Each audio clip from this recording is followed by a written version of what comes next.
EVM लेके जा रहे हैं, इसके बारे में क्या बोलना चाहेंगे? सबको नमस्कार। कल धर्मनगर 56 असेंबली कॉन्स्टिट्यूंसी का बाई इलेक्शन है, तो आज हम लोग डिस्पर्सल सेंटर में हैं, government girls higher secondary school में।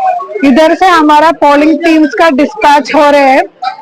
8 बजे शुरू हुआ था डिस्पर्सल। आप देख सकते हैं कि 14 टीम्स ऑलरेडी गया है, तो हम लोग उम्मीद रखते हैं कि 1 बजे का अंदर हमारा पूरा डिस्पर्सल आज खत्म हो जाएगा। फिर पोलिंग पार्टीज को उधर सीसीटीवी कवरेज देखना है, और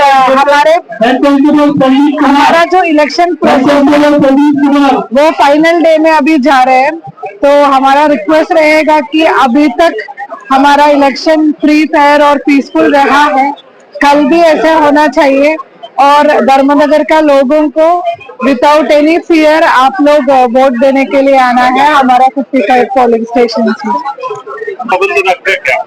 एक्चुअली साइक्लोन वार्निंग है कल और परसों के लिए, तो हम लोग डिस्ट्रिक्ट डिजास्टर मैनेजमेंट अथॉरिटी का मीटिंग भी 2 दिन आगे किया है। पावर बैकअप शेड सबको लेके हम लोग बहुत प्रिकॉशंस लिया है, तो टीएसआर और जितना भी एसडीआरएफ फोर्सेस है उन लोगों को भी अलर्ट किया। बहुत टाइम लाइन में खड़ा रहना पड़ता है, उसके लिए पानी का बंदोबस्त किया नहीं जाता, मैक्सिमम जगह पे देखा गया। अभी आप लोग कुछ ऐसा कुछ इंतजाम करेंगे क्या? पानी तो होगा, पानी तो जरूर होगा। हर पोलिंग स्टेशन में पानी का इंतजाम किया है और उस दिन मिल भी जाएगा।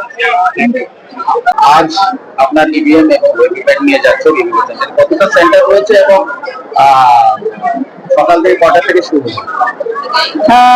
আমাদের এই 56 ধর্মনগর বিধানসভার যে বাই ইলেকশন চলছে, তাতে আমাদের আগামীকালকে ভোট। আপনারা যেরকম বলে মানে সবাই এটা আগে সবাইকে জানানো হয়েছে।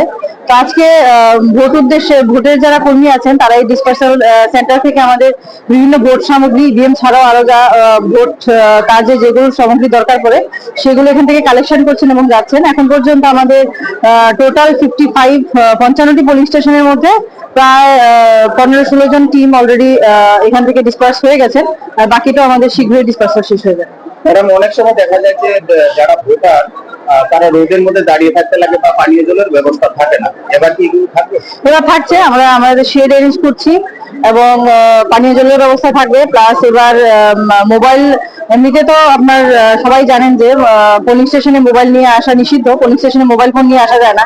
তা অনেক সময় দেখা যায় অনেক ভোটাররা নিয়ে চলে আসেন, তো তাদের জন্য তারা যাতে ওনাদের মোবাইল সেফলি রাখতে পারেন সেই জন্য আমরা ওই 100 মিটারের বাইরে একটা মোবাইল ডিপোজিট কাউন্টারও রাখছি, যেখানে ওনারা নিশ্চিন্ত ওনাদের মোবাইল রেখে ভোট দিতে যেতে পারবেন। তাছাড়া শেড থাকছে, সব ব্যবস্থাই থাকছে যাতে ভোটাররা স্বতঃস্ফূর্তভাবে নিশ্চিন্ত ভোটটা দিতে পারে।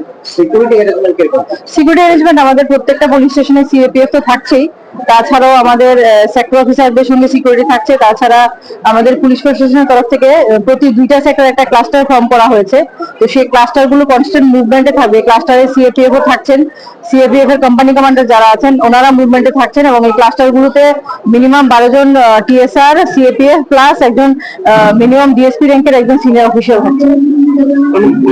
মডেল যে পোলিং গুলা এগুলো কি শহরের মধ্যে রয়েছে না শহরের বাইরেও আছে? না, শহরের মধ্যেও রয়েছে, শহরের বাইরেও রয়েছে। মডেল পুলিশ স্টেশন আমাদের টোটাল 11 আছে, এর মধ্যে কিছু কিছু আছে আমাদের ধর্মনগর মিউনিসিপ্যাল কাউন্সিল এরিয়াতে আছে, কিছু কিছু আছে যেটা কালাছড়া ব্লকের বিভিন্ন পঞ্চায়েতে আছে।